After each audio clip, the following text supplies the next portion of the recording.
Programme जुर्मों सज़ा के साथ मैं हूं आपकी मेज़बान पाकीज़ा जाहिद। नाज़रीन, हर सज़ा मुआशरे के लिए एक सबक है और हर जुर्म एक सवाल, और हमारा काम सवाल उठाना और इंसाफ की घंटी बजाते रहना है। नाज़रीन, आज के प्रोग्राम में हम जुराइम की दुनिया से 4 कहानियाँ आपको दिखाएंगे।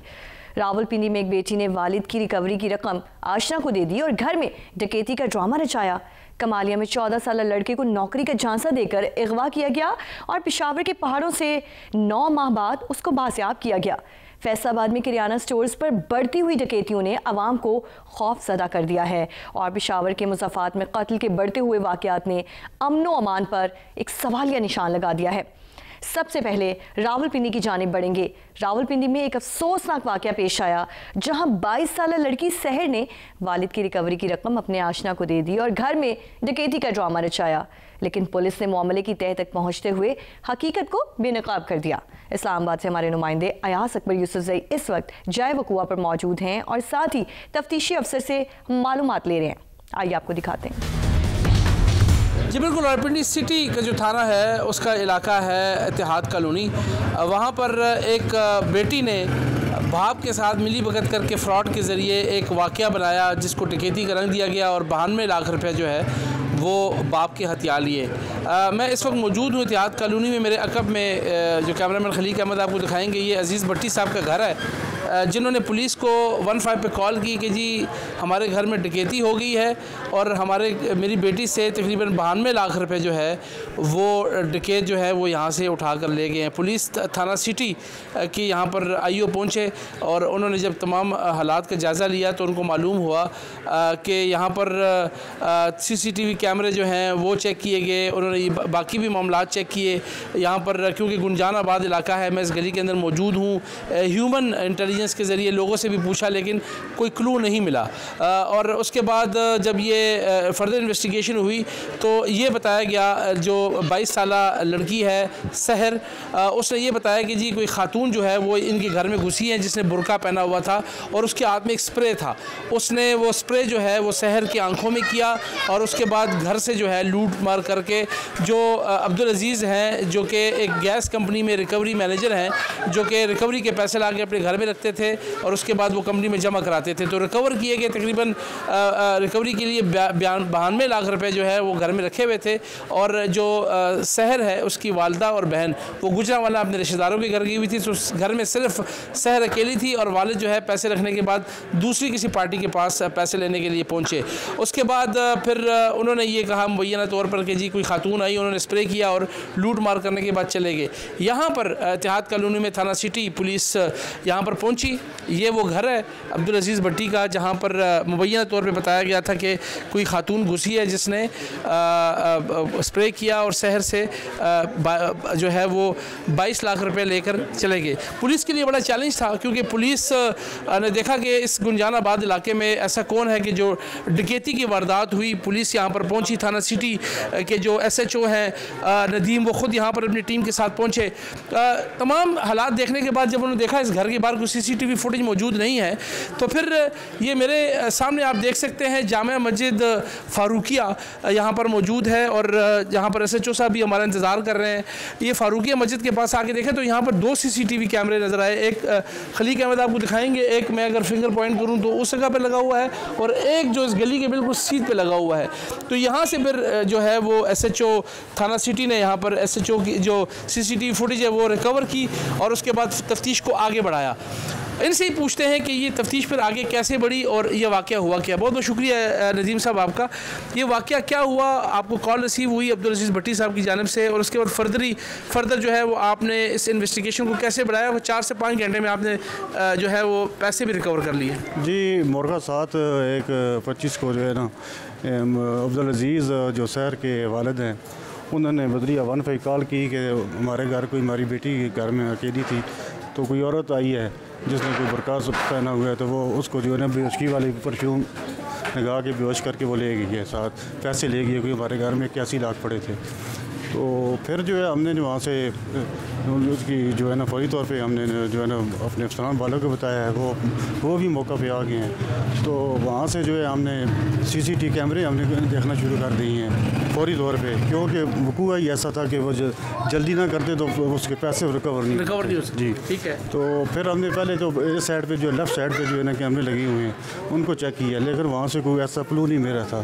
फिर मेन जो है ये कैमरा था मस्जिद वाला, इस पर जो देखा गया तो वो उस कैमरे में जो है एक लड़की जो है वो ऐसे जो है ना बैग से पकड़ा रही है ना उसको, मोटरसाइकिल को। ठीक है। एक उसमें बाइक नज़र आया और एक खातून इस घर के दरवाजे के बाहर से एक बैग पकड़ा रही है, खातून नज़र नहीं आ रही। ये खातून नज़र नहीं आ रही, तो उसे स्वेटर से पहना हुआ था। तो फिर हमने जो क्योंकि उसी लेडीज़ ने वो जो लड़की थी उसने भी वही स्वेटर पहना हुआ था जो उसी दिन जी।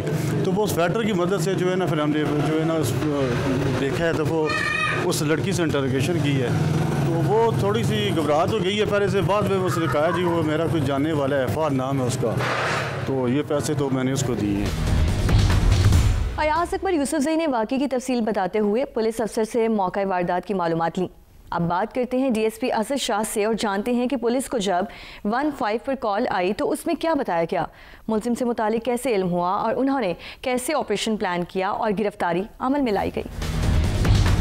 ये केस है क्या और इस केस के हवाले से यहाँ पर जो सुपरवाइजरी ऑफिसर हैं DSP असद शाह साहब, इनका क्या कहना है कि इस केस को कैसे उन्होंने ट्रेस किया और कैसे मालूम हुआ कि पैसे हथियाने वाली उसी जो कंप्लेनेंट मुद्दई की अपनी बेटी है। शाह साहब बहुत बहुत शुक्रिया। ये वाक़या है क्या जी? कुछ समझ से हमें भी नहीं आ रहा कि एक बेटी जो है वो बाप के साथ जो है इतना बड़ा फ्रॉड कर रही है। सर बिस्मिल्लाहिर्रहमानिर्रहीम, 7 तारीख को 15 पे कॉल सुबह तकरीबन 9:30-10 बजे करीब चलती है कि घर में डकैती हो गई है। अब्दुल अजीज़ नामी बंदा कॉल करता है कि मेरे घर में डकैती हो गई है। तो उसमें जब ज़्यादा अमाउंट की डकैती की कॉल चले तो हमारे जो अफसरान हैं वो फौरी तौर पर अलर्ट हो जाते हैं और हमारे हुक्म होता है कि तमाम सीनियर कमांड भी मौके पे जाए और SHO और बाकी भी PFSA बुलाते हैं और फ़ौरन मौके पे जाते हैं। उस हवाले से हम भी फौरी तौर पर मौके पे पहुँचे, SHO साहब मैं गए मौके पे।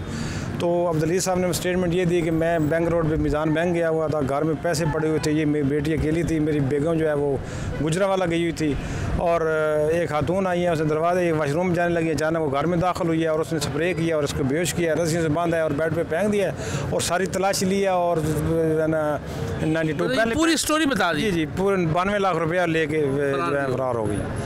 तो हमें जो सबसे पहले वादे का सामान तो बराबर बिखरा पड़ा था, प्रॉपर वो वारदात लग रही थी, बिल्कुल बेहतरीन उन्होंने बनाया हुआ था। लेकिन वो जो है बच्ची का जो हमने से पूछा तो उसको देखा तो उसके वो चेहरे पे किसी किस्म का कोई वायलेंस नहीं था, कोई उसकी आंखें रेडिश नहीं थी, कोई उसका कोई चेहरे का किसी किस्म का कोई वो उसको परेशानी नज़र नहीं आ रही थी। तो उस हवाले से हमने कहा कि बल्कि वहाँ मौके पे हमने अफसरान को फ़ोन करके SP साहब रावल को मैंने फ़ोन किया कि सर ये हालात हैं और बच्ची का मेडिकल करवाना चाहते हैं। वो मेडिकल पे सर आपने फौरी भेज दिया उसको। उन्होंने कहा कि नहीं हम पुलिस के साथ नहीं भेजते, पर उन्होंने कहा उनकी फैमिली को साथ चला जाए, मेडिकल पे भेजा, हम उधर ही रोक गए। बाकी हमने सारी CCTV फुटेज देखना शुरू कर दी। गली मोहल्ले में वो साथ एक मस्जिद थी, मस्जिद के एक ही कैमरा जो उनके घर की डायरेक्शन की तरफ था वो पूरा पूरी डायरेक्शन दरवाज़ा को तो नहीं था लेकिन उनका दरवाजे का नीचे वाला ऐसा नज़र आ रहा था। उसमें एक मोटरसाइकिल वाला आता है, वो उसमें मास्क पहन होता है और साथ वो उसको हाथ पे बैग के अंदर से हाथ बाहर निकलता है, हमें सिर्फ हाथ ही नज़र आता है, कोई खातून या कोई मर्द नज़र नहीं आता।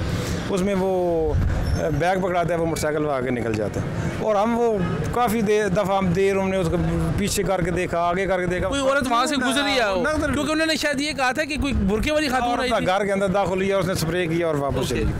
उसके बाद सर वो जब नहीं मिला तो हमने उसको बच्ची को मेडिकल करने के बाद मेडिकल वालों में हमें बताया कि ऐसा नहीं है, किसी किस्म कोई इंडिकेशन नहीं, कोई रेडनेस नहीं है, कोई स्वेलिंग नहीं है, इस तरह होता नहीं है। उन्होंने कहा हर सूरत ये आंखें रेड होती हैं, हर सूरत में कोई ना कोई जो है ना फिजिकल सिम्टम्स होते हैं इंसान के चेहरे पे जिस्म पे। उस पे बाद हमने सर उसको इधर बुला लिया, लेडी पुलिस थी, उनके से इंटरोगेट करवाया। जब हमने उसको बताया कि ये तो वकू आपको साबित ही नहीं होता। मीनवाइल उसकी वालदा भी ये 4-5 घंटे में ना उसकी वालदा भी गुजराल से वापस आ गई, वो बेचारी भी इधर हमारे पास। हमने फिर हमारी सब इंस्पेक्टर्स हैं इधर, उन्होंने इंटरोगेट किया, उसने बता दिया कि मेरा एक अशना है, उसके साथ मेरे तल्लुकात है, हम दोनों ने ना शादी करनी थी और हम कराची जाना था और ये पैसे तो हमने मिली भगत से मैंने गायब किया। इस बात का उनके वालिदैन बेचारों को कोई इल्म नहीं था। नाज़रीन, SP सिटी हसीब ने इस केस में पुलिस की हिकमत अमली के बारे में बात की और ये भी बताया कि लड़की ने ऐसा क्या किया जिससे पुलिस को उस पर शक हुआ। SP सिटी हसीब साहब हमारे साथ मौजूद हैं। वो ये तमाम केस को ख़ुद सुपरवाइज़ कर रहे थे, तो इनसे पूछते हैं कि ये वाक़या कैसे हुआ इतना अनोखा। सर बहुत बहुत शुक्रिया। अपनी नौयत का वाक़या मेरे लिए तो अनोखा इसलिए है कि अपनी ही बेटी अपने बाप का जो है वो सरकारी पैसा या ऑफिस का पैसा जो है हथियाने के लिए अपने एक साथी का इस्तेमाल करती है और उसके बाद वो उसको एक डकैती का रंग देती है। ये मामला है क्या? जी बिस्मिल्लाहिर्रहमानिर्रहीम। एक तो सबसे पहले ये मैं कहना चाहूँगा कि बड़ा अनफॉर्चुनेट है कि एक बेटी जो है वो अपने वालिद के साथ इस तरह की वारदात में मुलव्वस है, जो कि हम तमाम लोगों के लिए एक लम्हा फ़िक्री है। इसमें 15 की कॉल चली जी और उसमें ये चली कि तकरीबन 90 लाख के करीब रकम जो है वो एक घर से वारदात होकर डकैती हो गई है। पुलिस ने फ़ौरी तौर पे वहाँ पर रिस्पॉन्ड किया। ये अब्दुल अज़ीज़ भट्टी साहब हैं, एक गैस कंपनी की वो रिकवरी ऑफिसर हैं, उनका घर था। तो वहाँ पे वो पता लगा कि वो उस बच्ची ने जो उनकी बेटी है सहर, उसने ये बयान दिया कि वो ख़वातीन बुरके में मास्क पहन के आई हैं और उन्होंने नॉक किया और उसके बाद उन्होंने स्प्रे को ऐसा किया कि जिससे वो बेहोश हो गई, उसकी आंखों में उसे नज़र आना बंद हो गया और वो घर में से रकम लूट के चली गई। अब वो क्राइम सीन भी उन्होंने ऐसा ही डेवलप किया हुआ था, अंदर चीज़ें बिखरी हुई थी जैसे वाकई वो फर्स्ट टांस में तो आपको ये लगता है कि ये बहुत बड़ी वारदात होगी और ऑब्वियसली पुलिस ने उसमें एक्टिव अपना रोल अदा शुरू किया। तो उसमें PFSA टीमें आ गई, हम लोग भी गए, हमारे ऑफिसर्स मौजूद रहे वहाँ पे। CPO साहब रावलपिंडी की बड़ी ख़ुसूसी हिदायत थी कि ये बहुत बड़े अमाउंट की वारदात है, इसको ट्रेस होना चाहिए। और एक परेशानी भी होती है ऑब्वियसली कि इतनी बड़ी रकम एक जगह से चोरी हो जाना या उसकी वारदात हो जाना। उसमें एक तो वो थोड़ा हमें जो ये लड़की सहर थी, इसकी वालदा और बहन जो है वो गुजरांवाला गई हुई थी, वालिद घर पे नहीं था। तो हमने इस पे थोड़ा सा इनिशियली टेक्निकली तो हम कर रहे थे, लेकिन जो एक कन्वेंशनल तरीका है पुलिस का, शक से शुरू जी शक से पुलिस शुरू करती है और वो एक कन्वेंशनल तरीका जो पुलिस का है वो चीज़ें ऑब्ज़र्व करनी पड़ती हैं जी। दो चीज़ें बड़ी नुमायाँ थी इसके अंदर। एक तो ये था कि जब भी किसी के आंखों में स्प्रे नॉर्मल भी किया जाए तो उसकी आंखों में रेडनेस और उसके इफ़ेक्ट्स नज़र आते हैं, तो जो कि वहाँ पे हमें ज़ाहिरी तौर पे उस बच्ची के ऐसी कोई चीज़ नज़र आई, she was very normal. Number 2 के ऊपर जब CCTV कैमरे हमने देखे कि इसमें कोई आया गया हो वारदात के टाइम से आगे पीछे, तो उसमें एक मोटर बाइक आता है जिस पे एक नौजवान सवार होता है, उसने मास्क पहना होता है और इसी घर के दरवाजे से एक हाथ बाहर निकलता है, वो उसको कोई बैग पकड़ाता है। लेडीज़ हाथ, जी लेडीज़ हाथ था और वो स्वेटर बाकायदा उसने पहनी हुई थी, जो कि बाद में उस बच्ची की वही स्वेटर थी जो हम गए तो उस बच्ची ने पहनी हुई थी। उससे हमें काफ़ी हमारे शक को तक़वियत मिली कि ये बात घर के अंदर ही है। कोई ख़वातीन की एंट्री, कोई ऐसी चीज़ हमें CCTV उसमें नज़र नहीं आई। तो जब हमने थोड़ा सा इसको मज़ीद प्रोब किया तो पता लगा कि इसकी लड़की के एक फ़हद नामी लड़के के साथ तल्लुकात थे और ये पहले भी थोड़ा बहुत अपने वालिद की रिकवरीज़ में से पैसे निकालती रही है, जो इसको आदत पड़ चुकी थी। अब शायद ये कराची के थ्रू ये दुबई भागना चाहते थे इतनी बड़ी रकम लेके कि हम घर से निकल जाएं। तो इन्होंने फिर ये ऐसी टाइमिंग रखी कि रकम भी घर में ज़्यादा थी, वालदा भी नहीं थी, अनअटेंडेड रकम थी। तो चूँकि ना तजर्बाकार थे तो इन्होंने इस तरह की जो प्लानिंग की वो इनकी कामयाब ना हो सकी। अल्लाह पाक ने हमारी बड़ी मदद की तो ये उधर ही ट्रेस हो गई।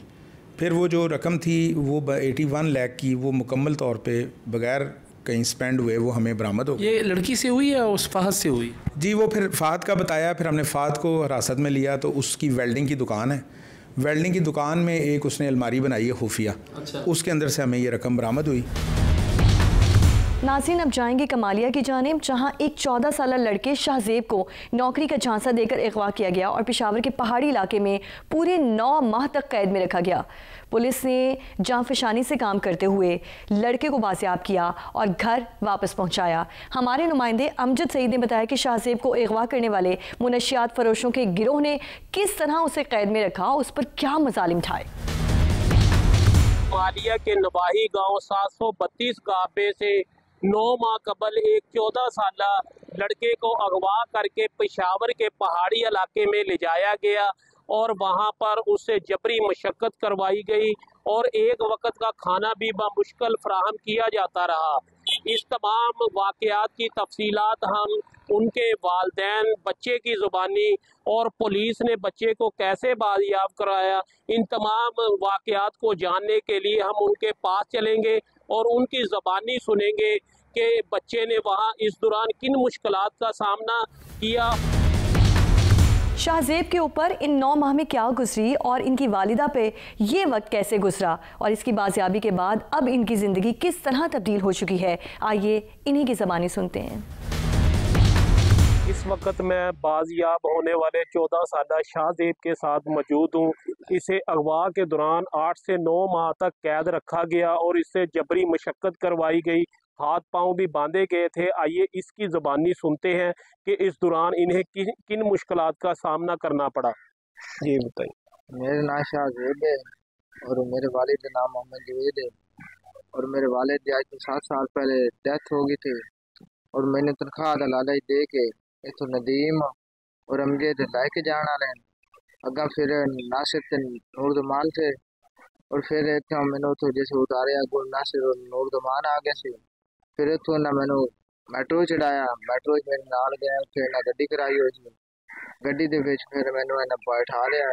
फिर अगर माड़ा जो सुंजी इलाका है उत्थे ना मेरे हाथ पैर बन दिते, अखा बावां बन दित्तियां, उत्थे जाके मैंने इन्हें सट दिता।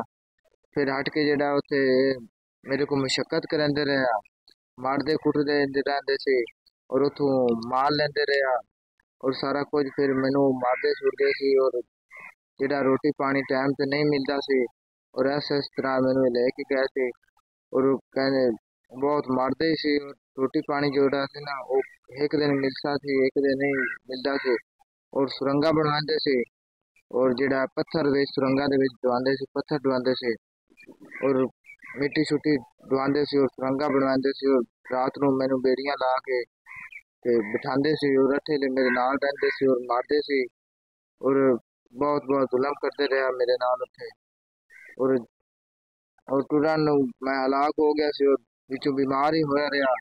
मेरी यह हालत हो गया थे उत्थे जाकर और मारदे सी तो सुरंगा पत्थर शत्थर विचों डुआंदे सी और ना उतों मनशाते जराम लेंदे सी 32 लाख रुपये का। फिर उत्थे रोंदा शोंदा सी, वालदा दी याद आंदी सी और फिर रोना आंदा सी और तो उनसे ये नहीं कहा कि मुझे घर जाने दे या? कहा था मैंने कि मेरे को घर जाने दो, लेकिन वो कहते थे कि हमने तेरे को पैसों में खरीदा हुआ।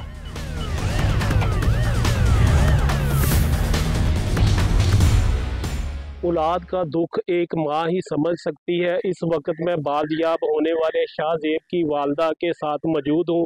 इनसे जानते हैं कि 8 से 9 माह इनका बच्चा घर से बाहर रहा।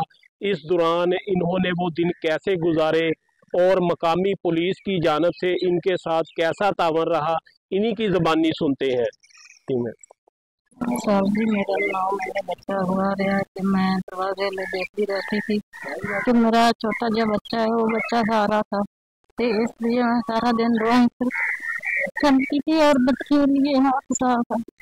फिर वो 9 महीने के बाद क्लास की मेहरबानी से मुझे बच्चा लिया के दिया गया।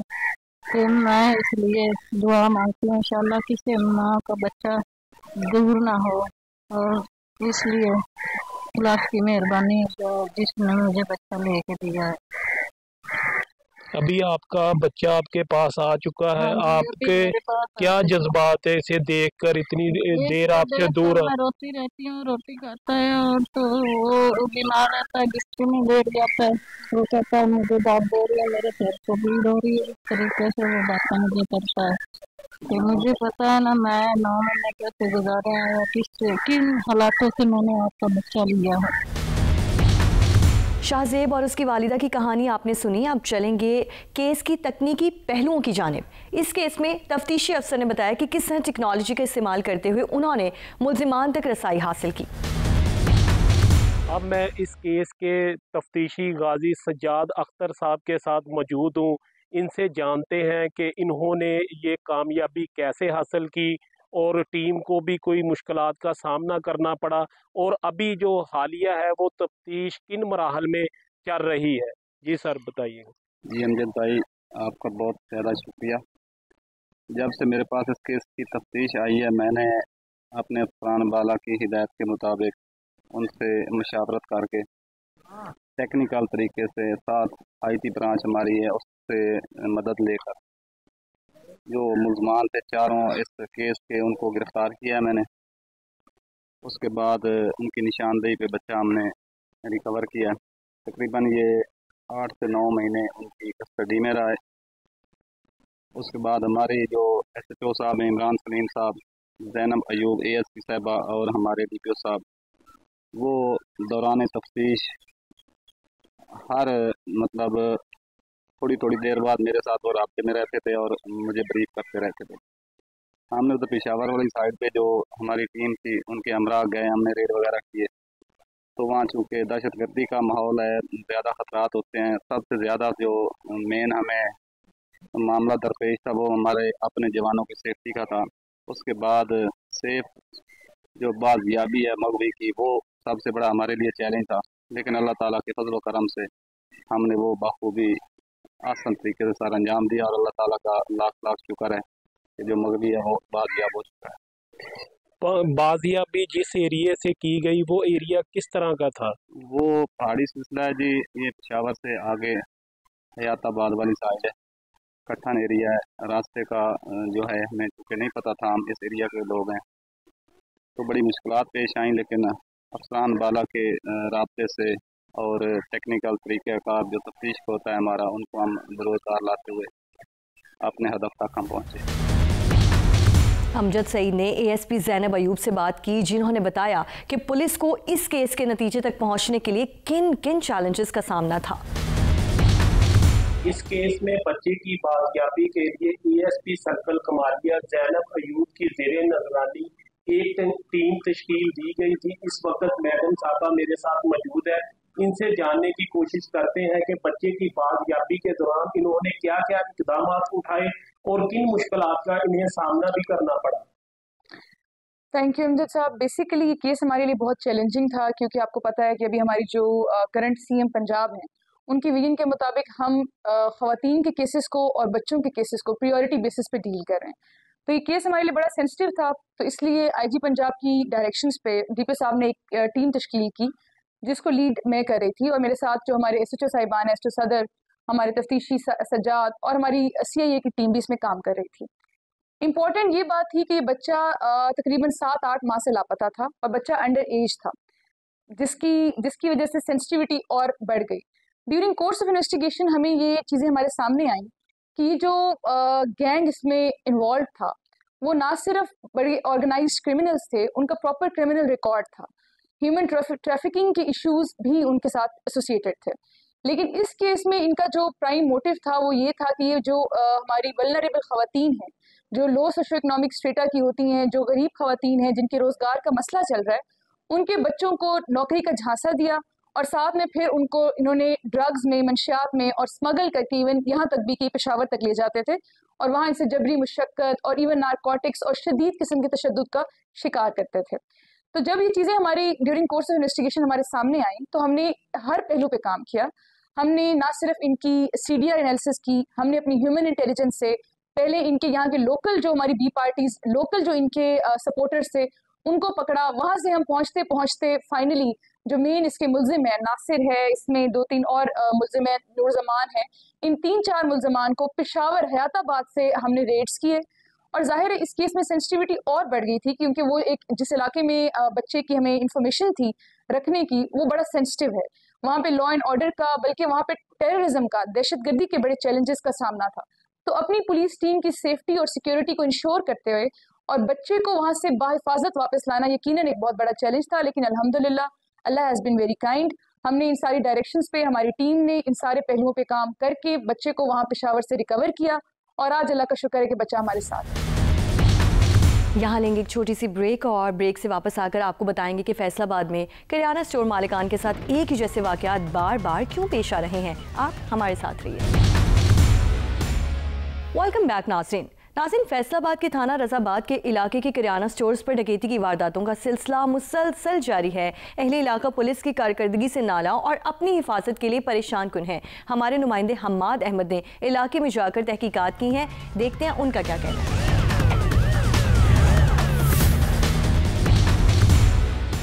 फैसलाबाद शहर और नवाही इलाकों में रोज़ाना 40 से 45 वारदातें रिपोर्ट होना मामूल है और शहरी जो है वो राह चलते लुटते हैं। लेकिन आज हम बात करेंगे रफ़ी कॉलोनी की, जहाँ पर होने वाली वारदातों की। और एक वारदात जो चंद रोज़ कबल यहाँ पर जनरल स्टोर पर हुई, जिसकी CCTV फुटेज भी मौजूद है जो स्क्रीन पर देखी जा सकती है। ये वो चौक है जहाँ पर ये जनरल स्टोर मौजूद है और यहाँ पर वारदात हुई है। और बिल्कुल मेरे सामने वाली साइड से 2 मोटरसाइकिलों पर सवार जो 4 मुलजमान हैं वो यहाँ पर पहुँचे हैं और इस स्टोर के सामने आकर यहाँ पर उन्होंने मोटरसाइकिलें अपनी रोकी हैं और 2 मुलजमान फौरी तौर पर यहाँ पर मोटरसाइकिल खड़ी करके जो यहाँ से उतर के यहाँ पर जनरल स्टोर के अंदर दाखिल हुए हैं और 2 मुलजमान बाहर मौजूद रहे हैं। उन चारों के पास असला मौजूद नज़र आ रहा है और ये तमाम जो हम बयान कर रहे हैं सूरत हाल, ये CCTV फुटेज में भी रिकॉर्ड हुई है। इस रास्ते से जो 2 मुलजमान हैं वो इस जनरल स्टोर के अंदर दाखिल हुए हैं और यहाँ पर ये तकरीबन रात 11 बजे से चंद मिनट पहले का वक्त था जब ये वारदात हुई है। और यहाँ पर अंदर दाखिल होने के बाद जो दुकानदार यहाँ पर मौजूद थे उन पर उन्होंने असला तान लिया। एक बिल्कुल सामने मुलजिम बाहर खड़ा रहा, वहाँ पर उसके पास जो पिस्टल मौजूद था।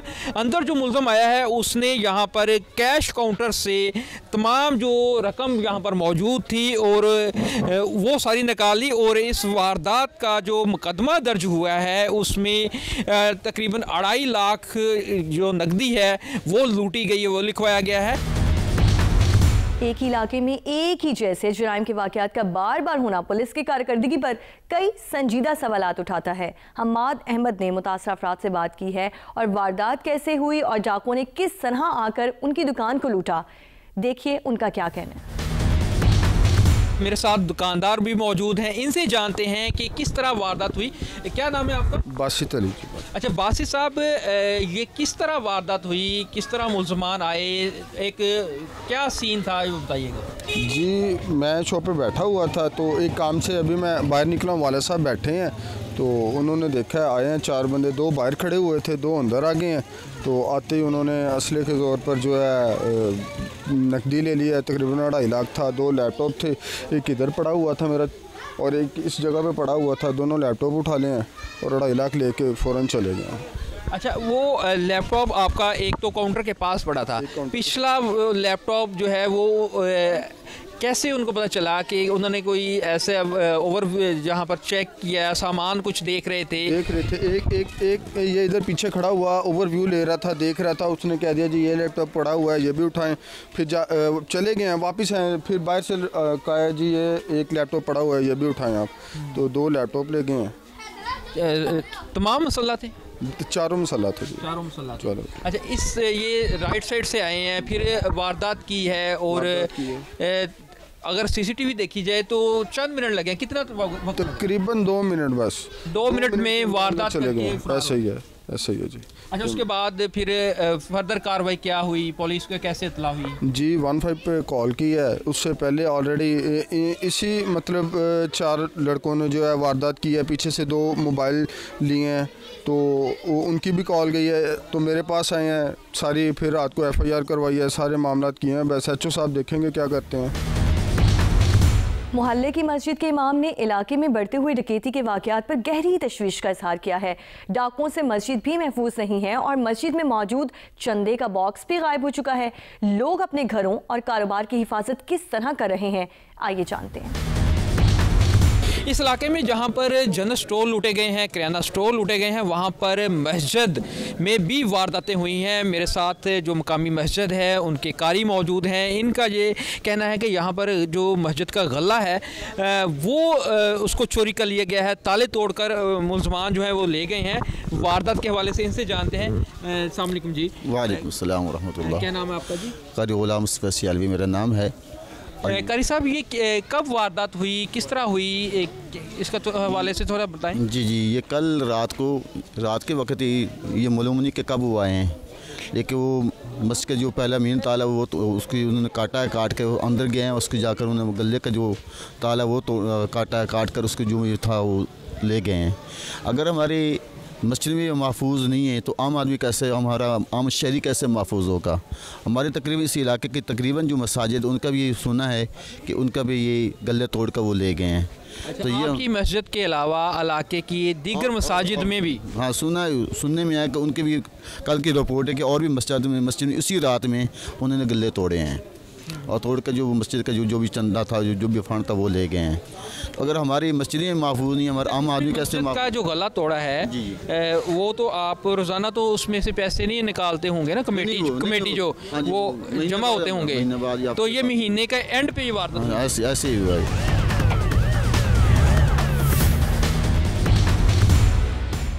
चंद गलियां छोड़कर एक और किराना स्टोर है जहां पर वारदात हुई है और यहां पर दो मुलजमान जो है मोटरसाइकिल पर सवार होकर आए और असला के ज़ोर पर उन्होंने वारदात की। यहाँ पर मोबाइल फ़ोन छीन लिए, नकदी छीन लिए। मेरे साथ मुतासरा दुकानदार मौजूद हैं।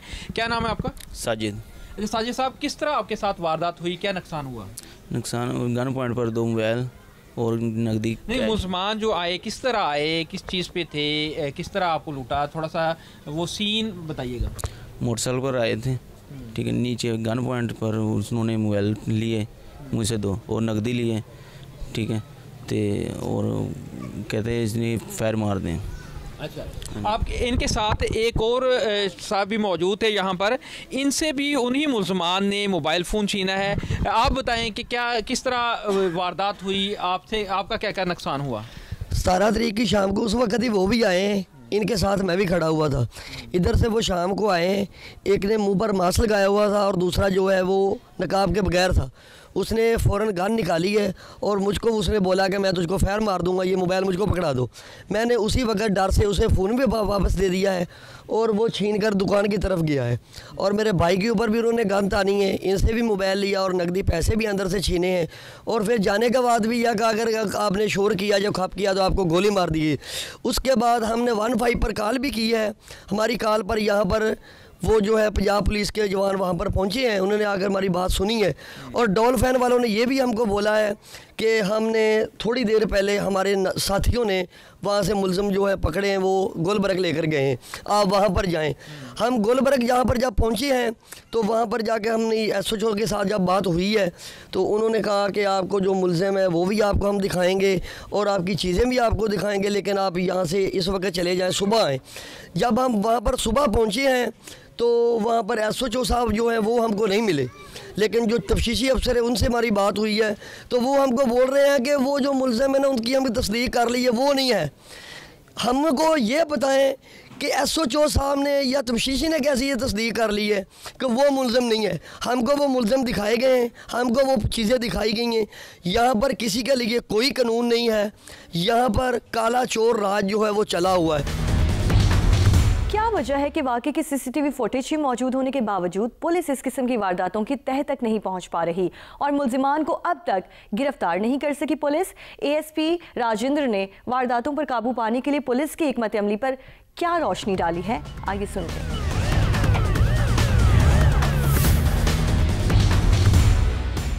इन वारदातों की CCTV फुटेज भी मौजूद हैं। पुलिस इस हवाले से क्या कर रही है और जो इलाका के लोगों का कंसर्न है कि उनके इलाका में तसलसल के साथ वारदातें हो रही हैं, तो इस हवाले से ASP राजेंद्र साहब हमारे साथ मौजूद हैं। ASP गुलबर्ग हैं, इनके जो इलाके में ही वो थाना इनकी हदूद में आता है। तो सर क्या कहेंगे कि लोगों का कंसर्न है कि वारदातें तसलसल से हो रही हैं और ख़ास तौर पर ये चंद रोज़ कबल एक वारदात हुई है जिसमें 4 मुलजमान मोटरसाइकिल पर सवार होकर आए हैं और किराना स्टोर को लूट कर गए हैं और वहां पर लैपटॉप भी लूट लिया गया है। तो CCTV फुटेज में बड़े वाज़ेह चेहरे हैं और इससे पुलिस को कोई ना कोई फ़ायदा मिलना चाहिए मुलजमान तक पहुंचने के लिए। जी देखें, उसमें हम बिल्कुल काम कर रहे हैं। हमने रात ही एक डाकू भी पकड़ा हुआ है, वो भी अंडर इंट्रोगेशन है, उसमें भी हम मज़ीद जो है वो रिपोर्ट जो है वो इंट्रोगेशन वो भी आपको पेश करेंगे। लेकिन अब ये फोक का भी टाइम है और ये वारदात हुई है कोई रात को 11 बजे। मैं लोगों को तो कभी दोष नहीं दूंगा क्योंकि ये तो हमारा ही काम है सिक्योरिटी देखना। हम पेट्रोलिंग भी कर रहे हैं, हमारी गाड़ियाँ जो हैं 24/7 रज़ाबाद में, GM-आबाद में, जहाँ पे ये रज़ाबाद में वक़ुआ हुआ है वहाँ पे भी जो है वो चल रही हैं। लेकिन इसमें हम मज़ीद ये भी देख रहे हैं, हमने CCTV फुटेजेस भी देखी हैं, लेकिन चूँकि रज़ाबाद का एरिया वो इस तरह का है कि वहाँ पे कच्ची आबादी भी काफ़ी सारी आ जाती है, तो हम लिंक्स मज़ीद जोड़ रहे हैं। हम एक डाकू भी हमने पकड़ा हुआ है, उसको भी इंट्रोगेट कर रहे हैं और मज़ीद इसमें पेशरफ्त होगी। इसमें जो है उनकी जो CCTV फुटेज की जिसकी आप बात कर रहे हैं जी, हमने एक तो नहीं देखी, हमने तो काफ़ी सारा पूरे एरिया को सर्च किया हुआ है। तो उसमें जो जिन मुलजमान के चेहरे आए हैं उनको भी हम मज़ीद आइडेंटिफाई कर रहे हैं, हमारा CRO भी है उससे भी हम वेरीफाई कर रहे हैं, तो मज़ीद आपको इसमें जल्दी पेशरफ्त नज़र आएगी। अच्छा, इसमें डाकू जो हैं वो बड़ा बिला खौफ व ख़तर वारदातें कर रहे हैं। पहले तो वो अपना चेहरा ढांप लेते थे, इसमें आप देखें कि मुलजमान ने चेहरे भी नहीं ढांपे हुए, और वहाँ पर इलाका के लोगों का कहना है कि चंद रोज़ के दौरान ही उसी इलाके में जो दर्जन भर के करीब वारदातें हुई हैं, जिसमें चोरी की वारदातें भी शामिल हैं, और एक मस्जिद का गला भी गुज़श्ता रात वहाँ पर लूट कर ले गए हैं, वहाँ पर इलाका लोगों ने ये भी बताया है। तो ये आप क्या समझते हैं, कोई गैंग मुतहरक है जो मुलज़म पकड़ा गया है, उससे इस तरह की कोई इन्वेस्टिगेशन हुई है, कोई क्लू मिला है? देखें जी, बिल्कुल इसमें ये गैंग ही मुलविस है, लेकिन इस तरह के हमने 2 गैंग इस माह वो भी पकड़े थे। थाना गुलबर्ग में भी हमने एक गैंग पकड़ा था, वो कोई अराउंड 20+ वारदात में वो मुलविस था। तो अब देखें ना, हमारी तो साथ साथ इन्वेस्टिगेशन भी चल रही होती है, हम चीज़ों को देख भी रहे होते हैं, लेकिन यस इट इज़ अनफॉर्चुनेट कि इस तरह के जो है वो वक़ुए हो रहे हैं। Shop burglary that is very heinous, हम तो उसको उसी तरह ही देखते हैं।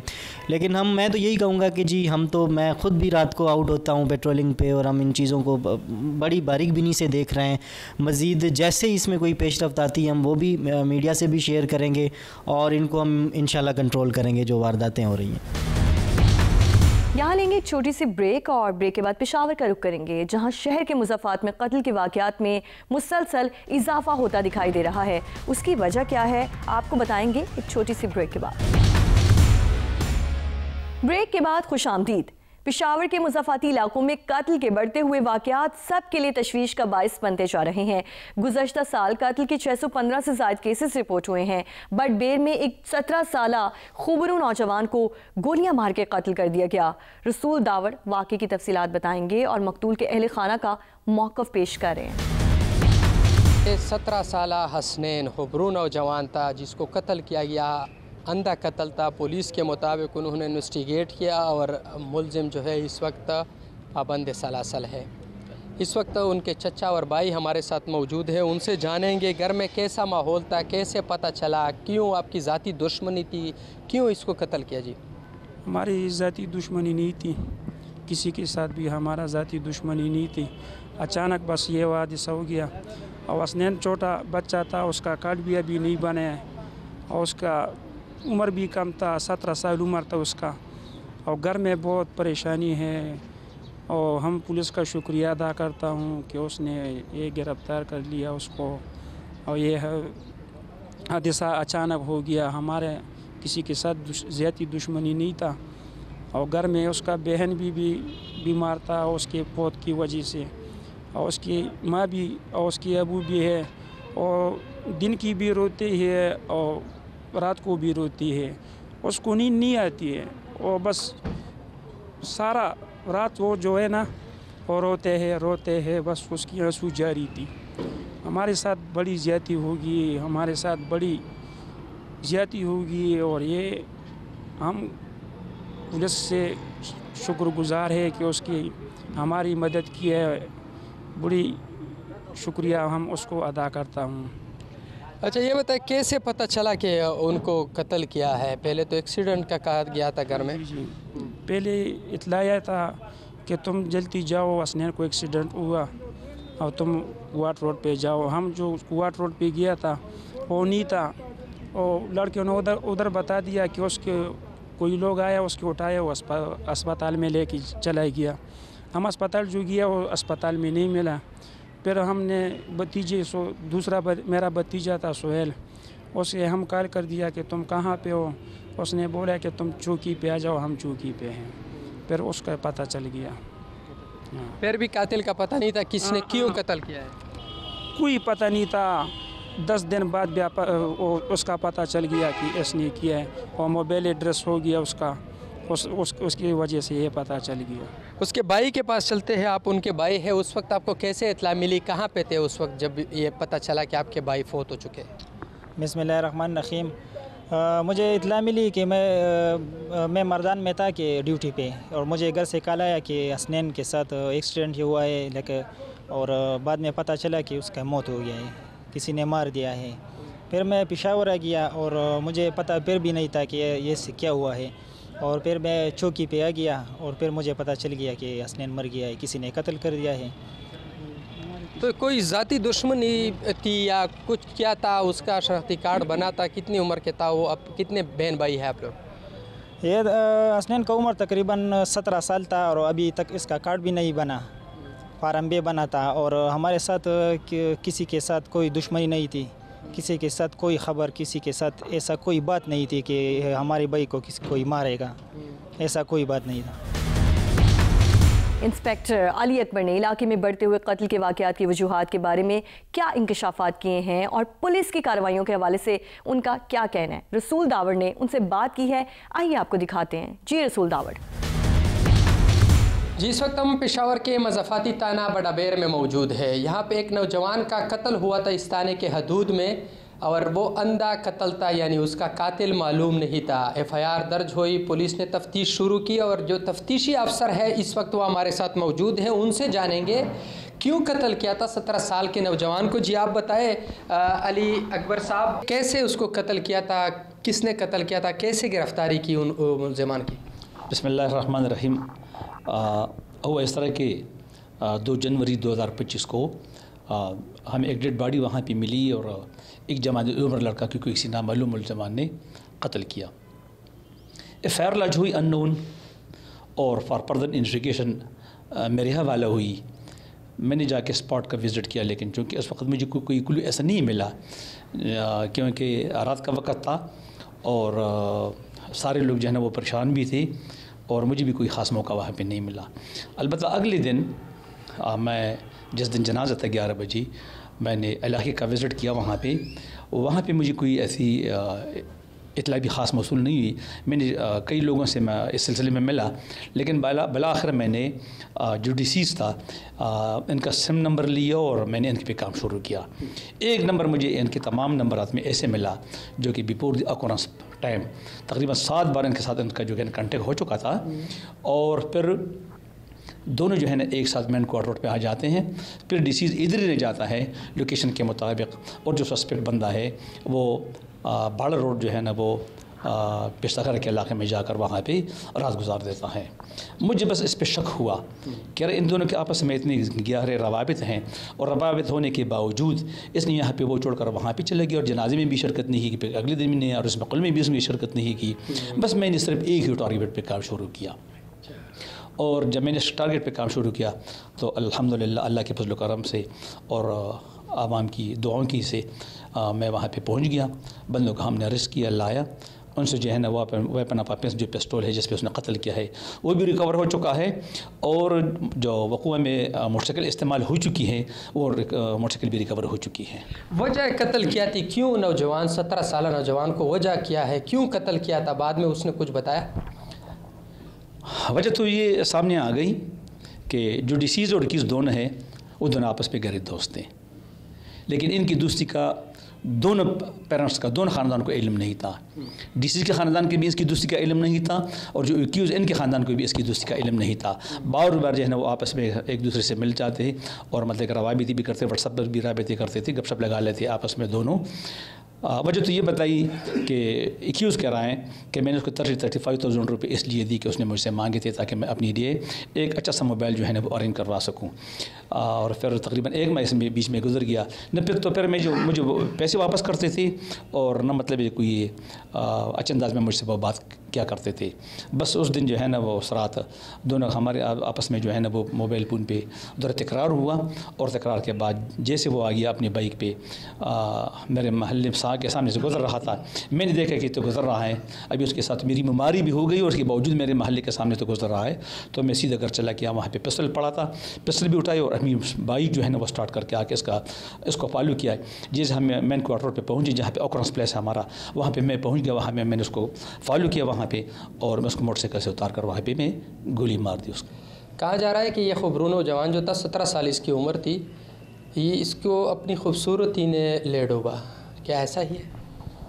हाँ, इसको भी इग्नोर नहीं किया जाएगा, आई भी हैं, ये इग्नोर नहीं किया जाएगा, ऐसा ही है। नासिर, इलाके के रिहायशी का कहना है कि यहाँ मुनशियात के बढ़ते हुए इस्तेमाल के बायस कत्ल की शरह समेत दीगर जराइम में भी इजाफा होता जा रहा है। वो ऐसा क्यों समझते हैं और इनके क्या ज़ाती तजुर्बात हैं, आइए आपको दिखाते हैं। पेशावर के मज़ाफ़ाती इलाकों ख़ुसूसन ये बड़ाबेर में कत्ल के ज़्यादा वाक़यात रुनुमा होते हैं। बातों बातों में गुस्से में आकर बंदूक उठाकर किसी को कत्ल करते हैं। इसके अलावा मुख्तलिफ़ वजूहात हो सकती है, ज़मीनी तनाज़ात भी है, साबका दुश्मनी भी है, लेकिन नए कत्ल भी हो रहे हैं। कहा जा रहा है कि बहुत से लोग आइस का इस्तेमाल करते हैं, जिस बुनियाद पर वो अपने घर के अंदर लोगों को कत्ल करते हैं।